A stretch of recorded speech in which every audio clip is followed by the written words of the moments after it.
اب ایک بہت اہم موضوع آپ کے سامنے آ رہا ہے اور وہ ہے عالمی منظرنامہ اور تحریک اسلامی۔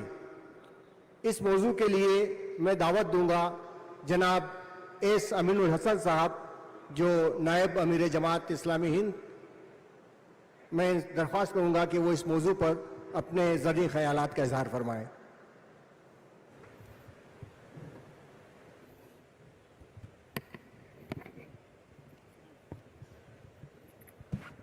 کیوں ایسا کریے، ایسا کراس کیجیے، نہیں مجھے یہ آنا ہے، اس کو پیچھے رکھیں۔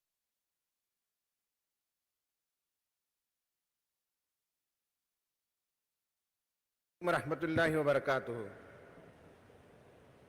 تھک گئے؟ السلام علیکم ورحمۃ اللہ وبرکاتہ۔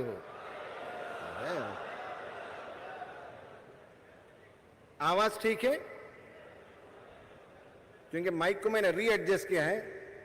Is it okay? فائن؟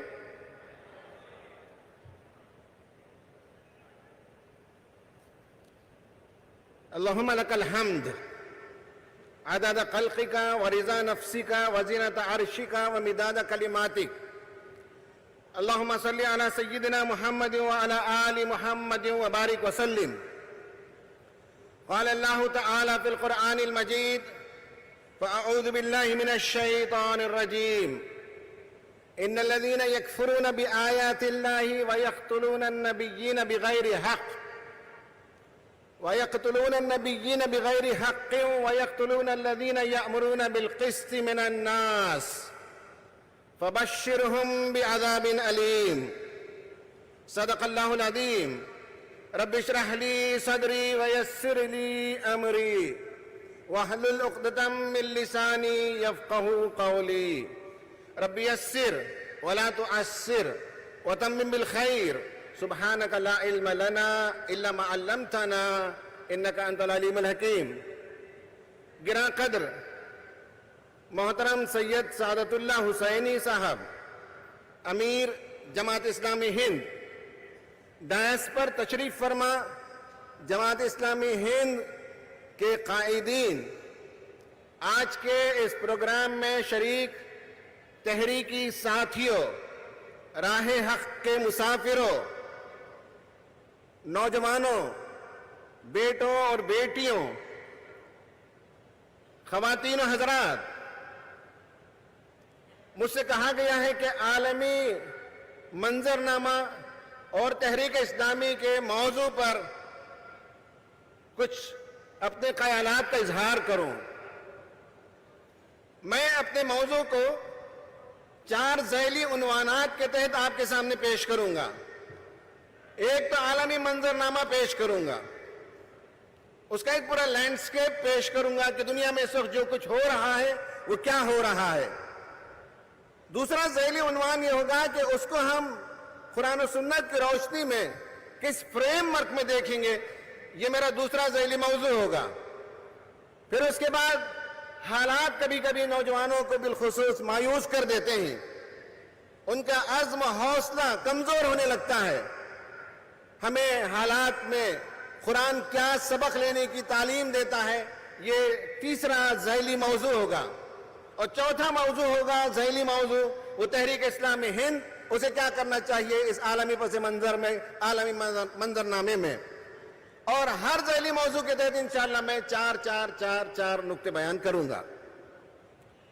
خواتین و حضرات، اس وقت دنیا میں جو کچھ ہو رہا ہے، ان حالات پر نظر ڈالتے ہیں تو ہمیں یہ دکھائی دیتا ہے کہ آج کی جو دنیا ہے اس کی 4 خصوصیات ہیں۔ ان میں سے نمبر 1 ہے تنازعات، conflicts. Number 2 تضادات۔ We are living in a world full of paradoxes, full of contradictions۔ یہ دوسرا ہم دیکھتے ہیں۔ تیسرا ہم دیکھتے ہیں تشدد، اور چوتھے نمبر پر ہم دیکھتے ہیں تسلط۔ تنازعات، تضادات، تشدد اور تسلط۔ میں اس کی تھوڑی سی وضاحت کرتا ہوں۔ جہاں تک پہلا نکتہ ہے، یعنی یہ ہے کہ تنازعات اس وقت دنیا میں ہر جگہ آپ دیکھتے ہیں۔ آپ دیکھ رہے ہیں کہ بعض تنازعات زبانی سطح کے ہیں اور بعض زمینی سطح کے ہیں. ایک طرف چائنا ہے، نارتھ کوریا ہے، امریکہ ہے، رشیا ہے، یہ بڑے بڑے فورسز ہیں اور ان کے درمیان تنازعات دنیا میں جاری ہیں. آئے دن ہم دیکھتے رہتے ہیں اور پڑھتے رہتے ہیں. ان تنازعات میں کبھی کبھی جو باتیں آ رہی ہیں وہ وار کی شکل میں نیوکلیئر انرجی یا نیوکلیئر ہتھیار استعمال کرنے کی بات کی جا رہی ہے. اور ماہرین بتاتے ہیں کہ اگر خدا نہ خواستہ ان جنگوں میں نیوکلیئر ہتھیار کا استعمال ہو جائے تو دنیا کی 7 بلین آبادی میں سے 5 بلین آبادی بھوک سے مر جائے گی. اس خطرناک موڑ پر دنیا پہنچ چکی ہے. ہر جگہ تنازعات ہم دیکھتے ہیں اور ہر جگہ ہم کانفلکٹس دیکھ رہے ہیں. دنیا میں اسلام ہی ہے جو ان کانفلکٹس کو روک سکتا ہے اور جنگ کے بجائے امن کا پیغام اسلام دیتا ہے اور آپ ہی یہ پیغام دے سکتے ہیں، دنیا کو سنا سکتے ہیں. نمبر 2 آپ دیکھتے ہیں کہ تضادات. ہم ایک ایسی دنیا میں رہ رہے ہیں جہاں تضادات ہی تضادات ہیں. ہم ایک ایسی دنیا میں جی رہے ہیں جہاں اس وقت مشرق وسطی جل رہا ہے. ہم ایک ایسے وقت میں جی رہے ہیں جسے ہم کہہ سکتے ہیں کہ شب تاریخ ہے، لیکن ہمیں یقین ہے اسلام ہمیں سکھاتا ہے کہ شب تاریخ کے بعد ایک نیا سورج طلوع ہوگا اور انشاءاللہ وہ اسلام کا سورج طلوع ہوگا. اس تاریخ سے ہمیں گھبرانے کی ضرورت نہیں ہے، لیکن دیکھ سکتے ہیں آپ کہ کس طرح سے تضادات ہیں دنیا میں، کس طرح سے پیراڈاکسز پائے جاتے ہیں، کانٹرڈکشنز پائے جاتے ہیں. آپ دیکھ لیجئے اس وقت فلسطین کی جو صورتحال ہے، روزانہ گزشتہ 1 سال سے بلکہ 13 مہینے سے صبح شام بمباری جاری ہے. اور اسرائیل صہیونی ریاست ایک طرف جنگ کی شروعات کرتی ہے بچوں کو قتل کرنے سے، دوسری طرف ہم دیکھتے ہیں کہ بھوک مری ایک وار کا ویپن کے طور سے استعمال کیا جا رہا ہے اور بھوک کے نتیجے میں بھی بے شمار لوگ مر رہے ہیں. ہاسپٹلز کا نظام کولیپس ہو چکا ہے اور دواؤں کے نہ ہونے کے نتیجے میں بھی لوگ مر رہے ہیں. پھر اس کے بعد قائدین کو ان کے اسیسینیٹ کیا جا رہا ہے، ٹارگیٹڈ اسیسینیشن. اب آپ دیکھ سکتے ہیں کہ غزہ کی جو میونسپیلٹی ہے اس کی رپورٹ تو یہ بتاتی ہے، کل تک کی رپورٹ، کہ 43,665 یہ شہداء کی تعداد ہے. اور بی بی سی یہ بتاتا ہے کہ مرنے والوں میں 70% بچے اور عورتیں ہیں. اور الجزیرہ نے ایک رپورٹ شائع کی ہے، لینسٹ کی رپورٹ، اور اس میں اس نے بتایا ہے کہ ایک تو بمباری سے شہید ہونے والے لوگ ہیں اور دوسری طرف جو زخمی ہیں وہ زخموں سے چور ہو کر دم توڑنے والے ہیں. تیسری طرف بھوک مری ہے اور بھوک کے نتیجے میں جاں بحق ہونے والے ہیں. اور چوتھی طرف یہ کہ علاج نہ ہونے کے نتیجے میں، دواؤں کے نہ ہونے کے نتیجے میں بہت سے لوگ ابدی نیند سو رہے ہیں. اگر ان سب کی تعداد کو کاؤنٹ کیا جائے تو 1,86,000 تک یہ تعداد پہنچ سکتی ہے. لیکن معروف تو یہی ہے کہ تقریباً 45,000 لوگ شہید ہو چکے ہیں.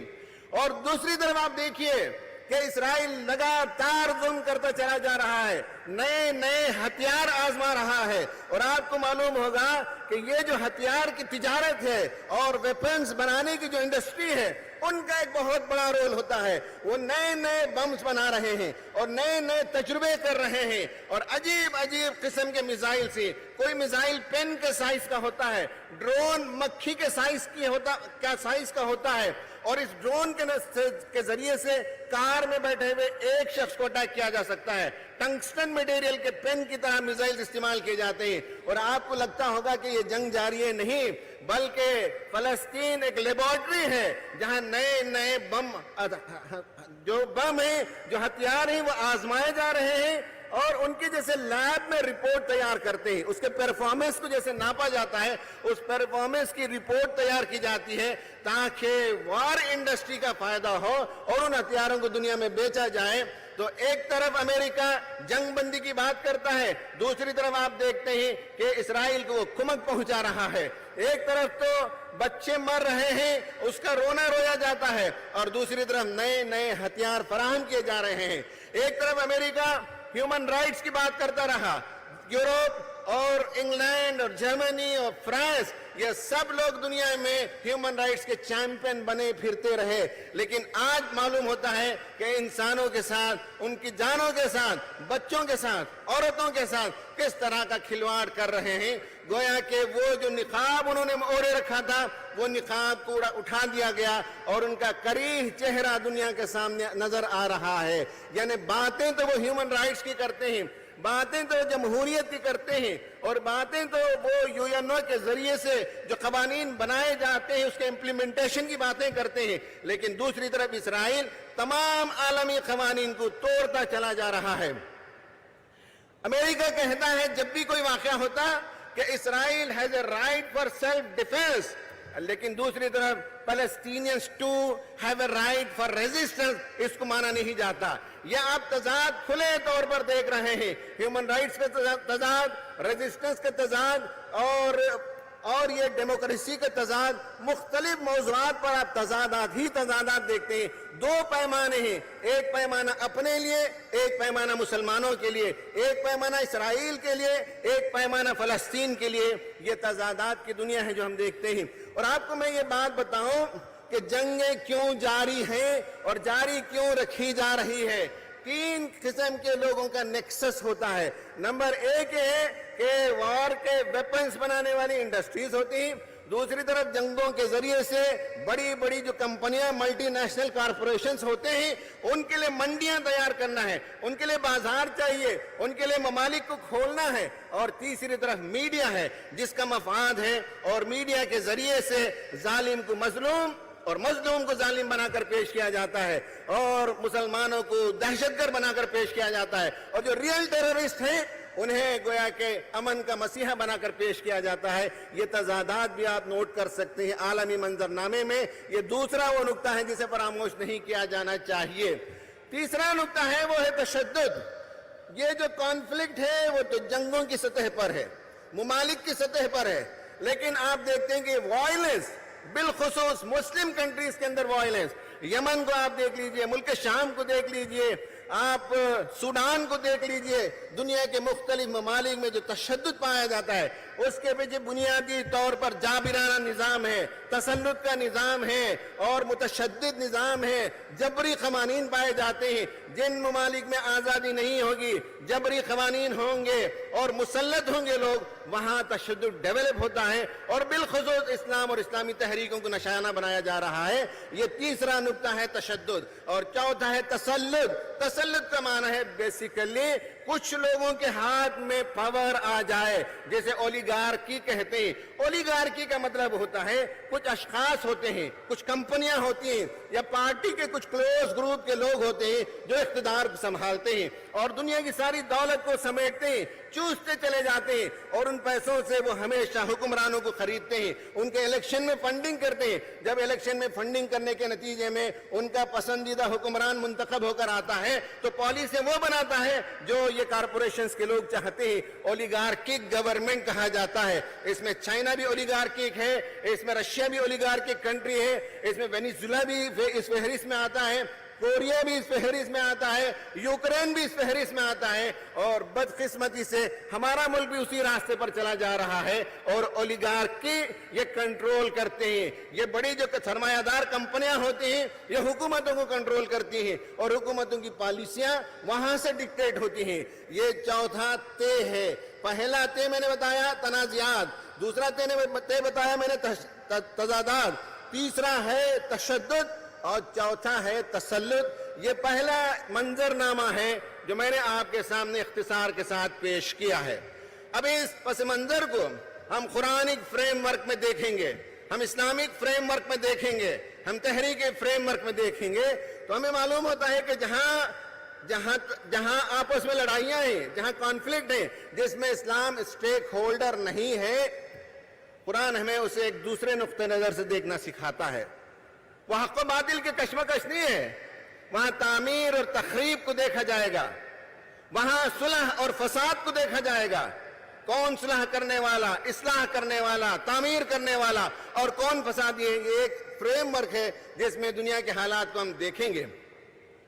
قرآن ہمیں بتاتا ہے الف لام میم غلبت الروم فی ادنی الارض، قریب کی سرزمین میں رومی سلطنت مغلوب ہو گئی تھی اور ایران کی سلطنت غالب ہوتی چلی جا رہی تھی۔ ایران وہ لوگ تھے اس زمانے میں جو مشرک تھے، مشرک ایرانی پاورفل تھے، اور مذہب کو ماننے والے رومی مغلوب تھے، کمزور تھے۔ پھر اس کے بعد ہمیں قرآن کہتا ہے کہ کچھ دنوں کے بعد قرآن یقین دلاتا ہے کہ وَهُمْ مِنْ بَعْدِ غَلَبِهِمْ سَيَغْلِبُونَ، یہ جو کمزور مذہبی لوگ ہیں، مذہب کو ماننے والے کمزور سمجھے جا رہے ہیں، اور ایک طرف مشرک ہے جو پاورفل ہے اور وہ زمین پر زمین قبضے کرتے چلا جا رہا ہے۔ قرآن ہمیں بتاتا ہے کہ تم ظاہر کی دنیا کو دیکھتے ہو، تمہارے پاس باطن سے دیکھنے کا نظریہ نہیں ہے۔